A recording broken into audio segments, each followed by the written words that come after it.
Hello बच्चों, आज हम आपके सामने जो टॉपिक लेके आए हैं वो है व्यक्तित्व के सिद्धांत।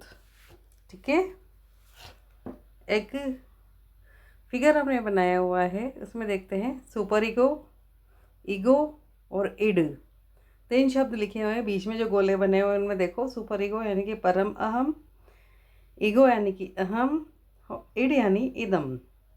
ठीक है, तो जो सुपर ईगो वाले व्यक्ति होते हैं वो है नैतिक, आदर्शवादी, पूर्णता, अंतरात्मा को मानने वाले, पश्चाताप करने वाले, छोटी सी गलती पे पश्चाताप करने वाले, और साधु स्वभाव के होते हैं। कौन से? जो परम अहम के वाले व्यक्ति होते हैं यानी कि सुपर ईगो वाले। कैसे होते हैं? नैतिक होते हैं, अपना उनका आचरण नैतिक होता है, जीवों के प्रति दया करना, छोटों से प्यार से बोलना, बड़ों का आदर करना, है ना। बड़े बड़े सिद्धांत होते हैं उनके जीवन में, उनको वो उतारते हैं।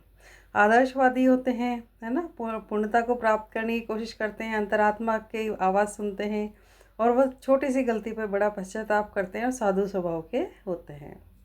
दूसरा, हमने एक बीच में डायग्राम के बीच में एक गोल बना के रखा हुआ है, ईगो यानी कि अहम। तो ये जो होते हैं वो यथार्थवादी होते हैं, नियंत्रक और कार्यपालक भी होते हैं, निर्णय लेने वाली इनकी इकाई होती है ना, और सुख को अधिकतम, दुख इनके न्यूनतम आता है। ठीक है, क्योंकि ये प्रैक्टिकल होते हैं इसलिए यथार्थवादी हैं, नियंत्रक कार्यपालक हैं, निर्णय लेने की इनमें क्षमता होती है, और सुख अधिक भोगते हैं, दुखी कम रहते हैं। ठीक है, तो कौन होते हैं ये? अहम वाले यानी कि ईगो वाले। उसके बाद है तीसरा गोला जो नीचे बना हुआ है इसमें, वो है इड, ID, इड, इदम। ये मूल प्रवृत्त्यात्मक होते हैं, दमित इच्छाओं वाले होते हैं, कानून नियम का इनसे कोई लेना देना नहीं होता, सही गलत की इन्हें पहचान नहीं होती, ये स्वार्थी होते हैं, चोर, राक्षस और अनैतिक होते हैं। मतलब मानव में वैसे सभी तीनों तरह के गुण पाए जाते हैं, लेकिन जो अपने सुपर ईगो तक पहुंच जाता है तो वो तो बहुत बड़ा ही महान महात्मा बन जाता है। लेकिन जो ईगो की बात तक मानता है वो प्रैक्टिकल हो जाता है, जीवन में कुछ कर गुजरने वाला होता है, निर्णय लेने की उसमें क्षमता आ जाती है। और इड जो होता है, इदम होता है, ये क्या है? अपनी इच्छाओं को दबाने, जो आदमी अपनी इच्छाओं को बहुत हर इच्छा तो पूरी कर नहीं सकता, तो क्या होता है, कुछ इच्छाओं को वो दबाता है। ठीक है ना। तो जब जैसे उसका किसी के प्रति क्रोध भर रहा हो तो सपने में उसने उसको क्या किया? मार डाला, है ना। रियल में तो उसको मार नहीं सकता क्योंकि कानून और नियम लगेंगे, तो सपने में तो कर सकता है गुस्सा। ठीक है ना। तो उसकी इच्छा बन रही हो कि नहीं, मेरी तो बहुत ही सुंदर लड़की से या कहीं बर्ड फैमिली लड़की से मेरी शादी हो जाए, लेकिन ऐसा हो नहीं सकता, है ना। तो वो सपने में उससे शादी करता है। ठीक है, अपने अपने जब दमित इच्छाओं को वहाँ पूरा करता है ना। तो इस तरह के व्यक्ति क्या होते हैं? ईड वाले, मूल प्रवृत्त्यात्मक, दमित इच्छाओं वाले, कानून नियम को नहीं मानते हैं। सपने में कौन सा कानून और नियम चलेगा, है ना। जो अपनी इच्छा जो भी है अपना उसको दबा के रखते हैं, सही गलत की निभान नहीं होता। ये स्वार्थी, जो राक्षस भी हो सकते हैं और अनैतिक भी हो सकते हैं। ठीक है, तीन तरह के हो गए। सुपर ईगो जिसका जागृत हो गया, ईगो जो प्रैक्टिकल हो गए, और इड यानी कि अपनी दमित इच्छाएं, जो इच्छाओं को जिसने दमन कर लिया या छुपा लिया या उसको दफन कर दिया। ठीक है, आगे चलते हैं। मैकडूगल के अनुसार क्या होता है कि मूल प्रवृत्तियाँ क्या मानी गई है? भूख। मैकडूगल क्या कहता है कि मूल प्रवृत्ति क्या है इंसान की? भूख है। व्यवहार किसका करता है? वो शिकार का। भूख लगती, क्या करेगा? शिकार करेगा। और क्या बनेगा? वो शिकार करेगा तो शिकार ही बनेगा। ठीक है, मैकडूगल ने क्या है कि मूल प्रवृत्ति यदि भूख है तो व्यवहार कैसा करेगा? शिकार करने का। व्यक्तित्व कैसा होगा? शिकारी का। आगे चलते हैं। आलपोर्ट के अनुसार मूल प्रवृत्ति, यहाँ पे भूख नहीं हो कि क्या है? रुचि और गुण। उसकी रुचि किस में है? कितनी बार हम अपने पसंद का कोई काम करते रहते हैं तो उसमें हमें पता ही नहीं चलता कि कितना समय व्यतीत हो गया। ठीक है ना। तो रुचि और गुण जो होते हैं, किसी की रुचि हो शिकार करने में, ठीक है, तो उस रुचि और गुण को मानने में क्या है? विशेषक, यानी कि जो उसकी विशेषता है। और यदि वो शिकार करने की उसकी रुचि है तो क्या करेगा? शिकार करेगा।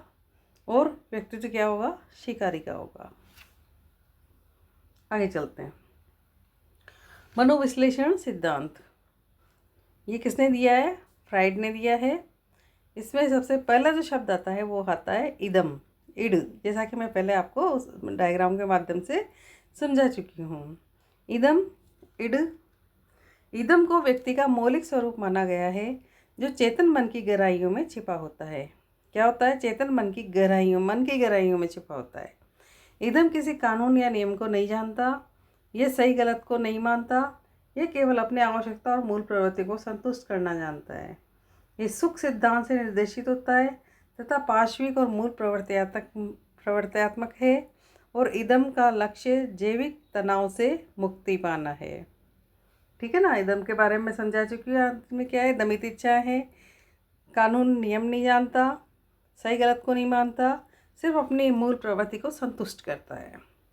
ठीक है? और इसका मुख्य लक्ष्य क्या होता है? जैविक तनाव से मुक्ति पाना। दूसरा शब्द हमने लिया था वहाँ पे अहम, ईगो।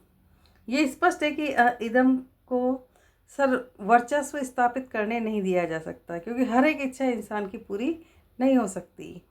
अतः दूसरी व्यवस्था के रूप में अहम पुलिस जैसा कार्य करता है। यह इदम की अनैतिक नियम विरुद्ध कार्रवाई को नियंत्रित करता है।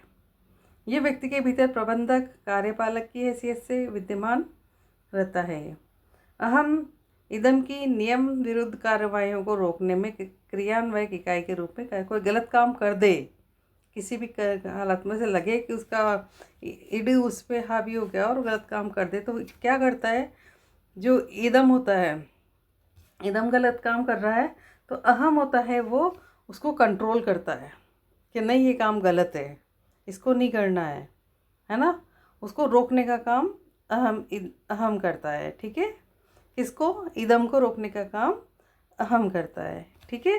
तो कैसा काम कर रहा है? पुलिस, जैसे पुलिस है, पुलिस क्या काम करती है? चोरी, डकैती, मर्डर, इन सबको रोकने का, इन जो ये कर ले उसको दंड देने का, यही तो काम करती है ना। तो अहम का भी यही कार्य होता है, वो इदम की कार्रवाइयों को रोकता है, नियंत्रित करता है।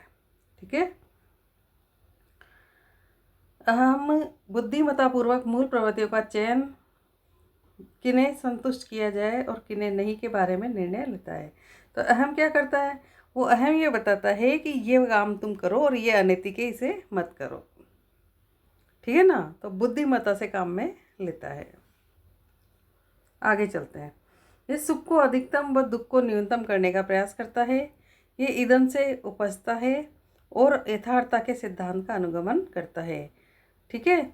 उपजता तो इदम से है, मन में भाव तो आते हैं तरह तरह के, लेकिन उनको कंट्रोल करने का काम, उनके यथार्थ धरातल पर लाने का काम अहम करता है। ठीक है? तीसरा शब्द हमने लिया था सुपर ईगो, यानी कि परम अहम। व्यक्तित्व की तीसरी व्यवस्था परम अहम है। ये पूर्ण रूपेण नैतिक है एवं आदर्शात्मक व्यवस्था है जो वास्तविकता और यथार्थता की परवाह नहीं करती। इसका लक्ष्य सुख की अपेक्षा पूर्णता है। परम अहम का संबंध अंतरात्मा से है और यह व्यक्ति में अपराध बोध और दंड की व्यवस्था करती है। ठीक है ना? व्यक्ति की तीसरी व्यवस्था परम अहम है जो पूर्ण रूपेण नैतिक है, आदर्शात्मक व्यवस्था है जो वास्तविकता और यथार्थता की परवाह नहीं करती है, और इसका लक्ष्य सुख की अपेक्षा पूर्णता है। ये सुख और दुख की परवाह नहीं करते हैं परम अहम वाले, बल्कि पूर्णता को प्राप्त करने का प्रयास करते हैं। है ना? महात्मा बुद्ध ने किया, महावीर स्वामी ने किया, क्या किया इन्होंने? पूर्णता को प्राप्त किया। परम अहम का संबंध अंतरात्मा से है और ये व्यक्ति में अपराध बोध और दंड की व्यवस्था करती है। ठीक है? उसके बाद आता है मूल प्रवृत्ति का सिद्धांत। इस सिद्धांत का प्रतिपादन मैकडूगल ने सन 1908 में अपनी पुस्तक an introduction of social psychology में किया। मैकडूगल महोदय ने मूल प्रवृत्ति का एक वर्गीकरण प्रस्तुत किया और बताया कि मूल प्रवृत्तियाँ मनुष्य के व्यक्तित्व का निर्धारण करती है। क्या हुआ कि an introduction to social psychology में इन्होंने बताया कि मूल प्रवृत्तियों का जो वर्गीकरण दिया है वो उसमें बताया कि मूल प्रवृत्तियाँ ही मनुष्य के व्यक्तित्व का निर्धारण करती हैं। मनुष्य की मूल प्रवृत्ति क्या है ना? तो जैसे उसकी प्रवृत्ति होगी वैसा ही वो कार्य करेगा और उसी के अनुसार वो पहचाना जाएगा और उसकी जो पहचान होती है वो उसका व्यक्तित्व ही होता है। ठीक है। वुडवर्थ के अनुसार मूल प्रवृत्ति कार्य का बिना सीखा हुआ रूप है ना। यहाँ पे वुडवर्थ महोदय कहते हैं कि जो मूल प्रवृत्ति कार्य का बिना सीखा हुआ रूप, मतलब अब किसी बालक में रुचि तो है पेंटिंग करने की, पर उसने रिपेंटिंग करना कहीं सीखा थोड़ी है। अपने आप उसने देखा कि मेरा भाई ब्रश से कुछ करता है, उसने ब्रश लिया, उसने भी बनाना शुरू कर दिया और धीरे धीरे धीरे धीरे इतनी जल्दी से वो सब कुछ सीख गया। उसका उठना बैठना रहना सहना सब कुछ सीख गया, बोलना सीख गया, उसमें अच्छा व्यवहार आ गया। किसी में गलत था, उसके भाई में गलत था, लेकिन उसने अच्छी बातों को ग्रहण कर लिया, है ना। तो ये सब क्या होती है कि मूल प्रवृत्ति कार्य का बिना सीखा हुआ रूप है। मैकडूगल महोदय कहते हैं कि एक मूल प्रवृत्ति आंतरिक जन्मजात मानसिक ढांचा है जो अपने स्वामी को निर्दिष्ट दिशाओं में निर्दिष्ट कार्य की ओर ले जाता है। अब यहाँ पर मैकडूगल महोदय कह रहे हैं कि मूल प्रवृत्ति तो क्या है, जन्मजाती है ना। वो कह रहे हैं कि आंतरिक जन्मजात स्थिति जो है वो मूल प्रवृत्ति है जो अपने स्वामी को निर्दिष्ट दशाओं में निर्दिष्ट कार्य की ओर ले चलता है। जैसे मूल प्रवृत्ति क्या है, मुख, भूख, व्यवहार क्या है, भूख लगी तो क्या करेगा, शिकार करेगा, और व्यक्तित्व क्या बना, शिकारी का। तो मूल प्रवृत्तियाँ क्या है, व्यक्तित्व का निर्धारण करती है। मैकडूगल ने 14 प्रकार की मूल प्रवृत्तियाँ मानी है। कितनी मानी है, 14 प्रकार की। यदि किसी की मूल प्रवृत्ति पलायन की है तो कौन सा संवेग उठेगा, भय का। युयुत्सा की है तो क्रोध का। निवृत्ति की है तो घृणा का। पुत्र कामना की है तो वात्सल्य का भाव आएगा उसके अंदर। शरणागति का है तो दुख का भाव आएगा। काम प्रवृत्ति का है तो काम इच्छा होगी। जिज्ञासा का होगा तो आश्चर्य होगा। आत्महीनता होगी तो अधीनता की भावना होगी। और आत्मगौरव होगा तो श्रेष्ठता की भावना होगी। आगे चलते हैं। यदि सामूहिकता के उसके अंदर है तो एकाकीपन से बचाव होगा उसमें, है ना। जिस समूह में रहना पसंद करेगा तो एक अकेला कैसे रहेगा, वो सबके बीच में रहेगा तो सामूहिकता की भावना होगी। भोजन प्राप्ति की भावना है तो क्या होगी, भूख लगेगी। संग्रह की भावना है तो अधिकार भाव आएगा। सृजनात्मकता की भावना है तो रचना का आनंद आएगा। और हास्य का भाव है तो आमोद आएगा। ठीक है, ये 14 प्रकार इसमें बताए गए हैं। तीसरी जो बात है वो है वैशेषिक सिद्धांत। इस सिद्धांत का प्रतिपादन आलपोर्ट ने किया। आलपोर्ट ने मूल प्रवृत्ति सिद्धांत की आलोचना की। वो बताया कि मूल प्रवृत्ति व्यवहार का आधार नहीं है, क्योंकि व्यवहार जन्मजात नहीं होते, इसलिए व्यवहार का कारण मूल प्रवृत्ति न होकर व्यक्ति के विशेष गुण एवं रुचि हैं। रुचि और गुण के इस समुच्चय को उन्होंने विशेषक नाम दिया। वह बताया कि व्यवहार का निर्धारण विशेषकों से होता है और व्यक्तित्व का निर्धारण व्यवहार से। अतः प्रत्यक्ष रूप से विशेषक ही किसी व्यक्ति के व्यक्तित्व का निर्धारण करते हैं। विशेषक जैसे कि विशेषता क्या है, रुचि और गुण। उसके किसी चीज़ में रुचि होगी, गुण उसमें उसके प्रति गुण पनपेगा और वही उसकी विशेषता कहलाएगी। विशेषक और जो कार्य को कर रहा है विशेषक हो जाएगा। व्यवहार तो उसके अनुसार ही वो व्यवहार करेगा, ठीक है। और फिर उसका व्यक्तित्व वही कहलाएगा जो उसने व्यवहार किया है, ठीक है ना। तो आपको ये समझ में आ गया होगा। आगे फिर और टॉपिक लेकर आपके सामने व्यक्तित्व संबंधी टॉपिक लेकर फिर आएंगे। तब तक के लिए हमारे चैनल को लाइक शेयर सब्सक्राइब करें। जय हिंद, जय भारत। कमेंट करना ना भूलें।